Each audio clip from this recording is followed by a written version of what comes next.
বিসমিল্লাহির রহমানির রহিম। আসসালামু আলাইকুম। SR blog and crafts YouTube চ্যানেলে সবাইকে আর একবার স্বাগত জানাচ্ছি। আশা করছি যে বা যারা যেখান থেকে দেখছেন আল্লাহর রহমতে সবাই ভালো আছেন, সুস্থ আছেন। সবার জন্য দোয়া ও শুভকামনা নিয়ে আজকের ভিডিওটি শুরু করলাম। আশা করি প্রথমে একটা লাইক দিবেন এবং পুরো ভিডিওটা আমার সাথেই থাকবেন। ইনশাআল্লাহ চেষ্টা করছি অনেক ভালো লাগবে।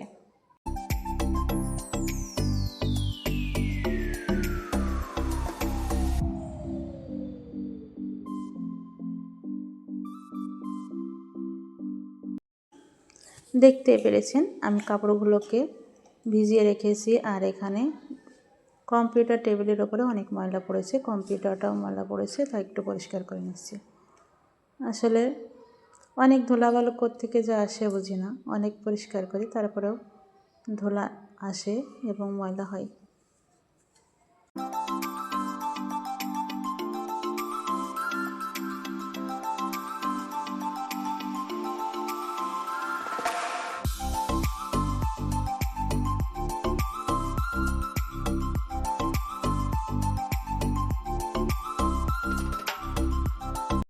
আমার মনে হয় যত কাজ করা হয় ততই যেন কাজ আরও বেড়ে যায়, অনেক কাজ বেড়ে যায়। যত পরিষ্কার করতে হয় ততই ময়লা হয়, যারা যত পরিষ্কার করে তাদের বাসা জানে ততই ময়লা হয়। আর যারা পরিষ্কার না করে তাদের কিন্তু অত গায়ে জ্বালা লাগে না যে আমার ঘর পরিষ্কার করতে হবে। এই যে আমি একটা কাপড় দিয়ে ঢেকে দিয়েছি কম্পিউটার, যাতে ময়লাটা কম পড়ে। আর এটা হচ্ছে আমি নিজের হাতে পেন্টিং করেছিলাম।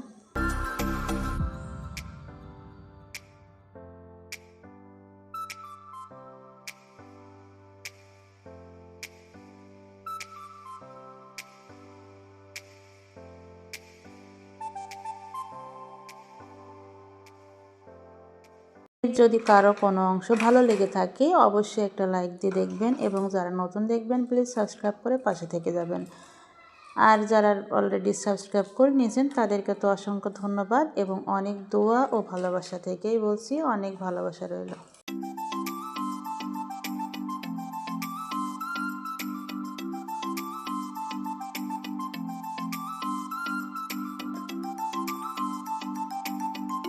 এরই ফাঁকে আমি কাপড়গুলোকে ওয়াশ করে নিয়েছি এবং তা বারান্দার গ্রিলগুলো মুছে তা নেড়ে দিচ্ছি। আসলে কাপড় নাড়ার আগে গ্রিলগুলো মুছে নেওয়ার অনেক গুরুত্বপূর্ণ বিষয়, না হলে কিন্তু কাপড়ে ময়লা লাগে, বাইরের ধুলো থাকে গ্রিলে জমা পড়ে, সেগুলো পরিষ্কার করে কাপড় নাড়া উচিত।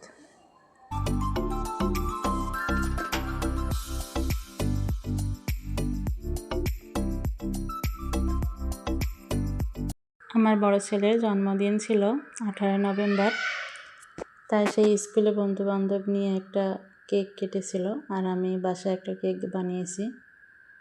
আসলে সব সময় চিন্তা করি যে বাড়ি থেকে কিছু বানিয়ে খাওয়া ভালো, বাইরের খাবারটা আসলে অ্যাভয়েড করা ভালো। তাই কেকটার যে হ্যান্ড মিক্সার আছে সেটা একটু পরিষ্কার করে ধুয়ে রাখছি, পরিষ্কার করে বক্সে ভরে রাখবো, তাই মুছে নিচ্ছি। আর দেখতে থাকুন আমি সিম্পলভাবে বাসায় কীভাবে একটা কেক বানিয়েছি। পুরো টিউটোরিয়াল দেখায়নি, তবে কেকটা সুন্দর হয়েছে সেটুকু ভিডিও করেছিলাম, পুরোটা ভিডিও করা হয়নি।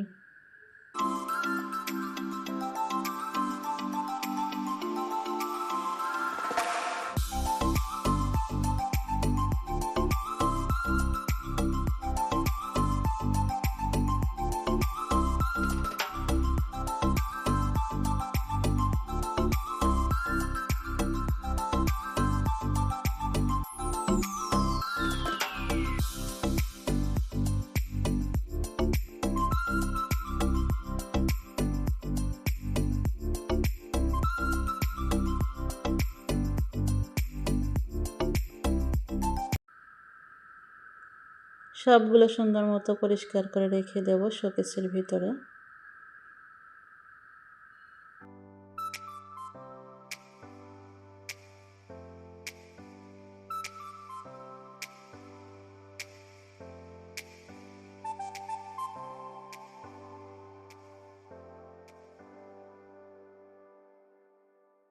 প্রিয় আপুদের আরও একবার রিকোয়েস্ট করে বলছি, একটা লাইক দিবেন। আসলে একটা লাইক শেয়ারের কাজ করে, আর কয়েকজনের কাছে ভিডিওটি পৌঁছে দেয়। আসলে ভিডিওটি পৌঁছে দিলে দেখতে সুবিধা হবে, তাই একটা লাইক দিয়ে দিবেন। এই যে আমি কেকটা বানিয়েছি, ওভেনের ভিতরে দিয়ে দিলাম।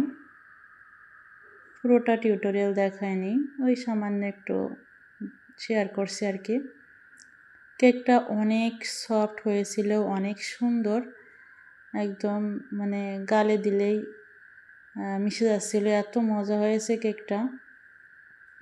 মাত্র 2টা ডিম দিয়ে বানিয়েছি তো, রাতে বেশি আয়োজন করিনি।